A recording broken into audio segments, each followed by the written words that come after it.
You are welcome. Please, as you are joining the class, I will urge you, if you have a earpiece or you have earphone, you can you can make use of earphone or AirPod so that you'll be able to hear me clearly. Is that clear? Or if you have a Bluetooth, you can make use of the Bluetooth, but keep it away from your devices so that it won't be distracting you. Do you understand? So I believe the rest will join the class as time goes on. So the topic before us is logic.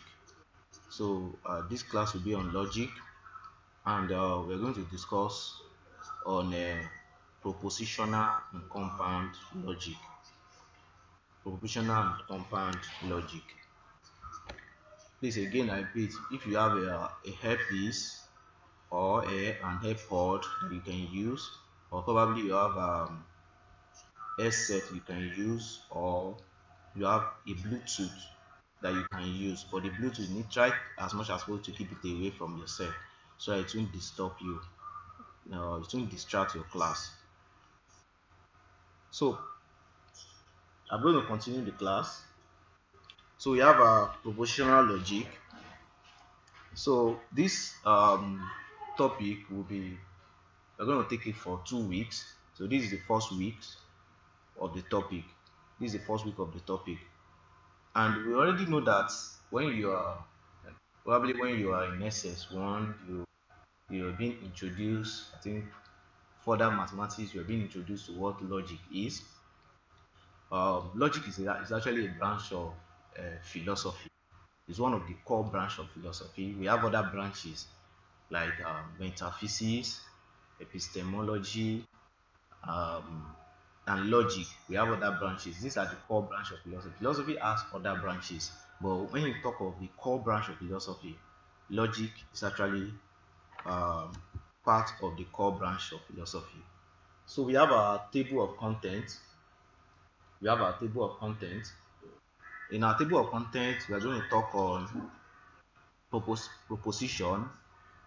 So after that, we're going to move to what we call compound proposition. So compound proposition, and also we're going to talk of the connectives, and also we move to what we call negation. So the fifth outline here, we have a conjunction. Also, you cannot talk about conjunction without talking about you now neglect the aspect of disjunction. If there is conjunction, there must be disjunction too. So also we are going to talk about implication and also talk about equivalence. So equivalence is all known as biconditional, while implication is conditional. You understand? So I'm going to start from the proposition. Now this is the learning objective. That is, at the end of this class, these are the things we are to achieve by the end of this class. So we have students should be able to define proposition. Second one, differentiate between simple and compound.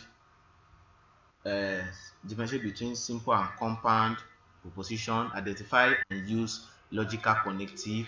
We must identify those logical connective, their symbol, and how to use them effectively. And also, we are going to students need to understand and identify and explain what negation is, and also, of course, you need to know how to use. You need to understand the concept of truth table, and also as a student, you need to understand how to analyze conjunction, disjunction, implication, and equivalence, which are the connective. So, proposition definition. A proposition or a statement is a verbal or written declarative sentence that is either true or false. So a proposition can be true and a proposition can be false. So a proposition is like a statement or a verbal. It can be verbal or a written declarative sentence that is either true or false. Now the truth or falsity of a proposition is called its truth value. Now proposition has two possible outcomes. Is either the proposition is true or it is false, and the outcome is what we call the truth value. Do you understand? For example, if I made a statement that all boys are smart, now this is a statement. Do you understand? All boys are smart. Now this statement has two truth value. Is either the statement is true or is either the statement is false. So a proposition has two outcomes, which is known as the truth value. Is either the statement is true or the statement is what? Is false. Now also write after that, under it, this place you see something like a true statement has truth value T. That is, a truth statement is denoted by capital letter T, while a false statement has the truth value F. So false statement is denoted with capital letter F. Now example. Now you need to look at this example very well. The first example here, we have the Earth is a planet. Now obviously we know the Earth is a planet. That means the truth value of this, the Earth is a planet, is T, is true, and is denoted by T. Now throughout the course of this class, anytime you see capital letter T, you should know we are making reference to the truth value T. And anytime you see capital letter F, you should know that we are making reference to the truth value F. Both true and false, they have a truth value. Do you understand? There's a difference between true and truth. So don't let us mix it together. So a truth value can be false, and a truth value can be what? Can be true.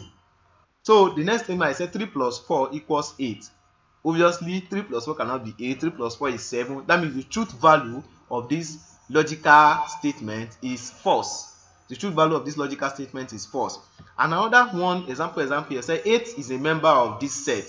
Now obviously we know that 8 is an element here, so the truth value is true. The truth value is true. So note, anytime you see T, know that it is true. It's true. Anytime you see F, know that it is what? It is false.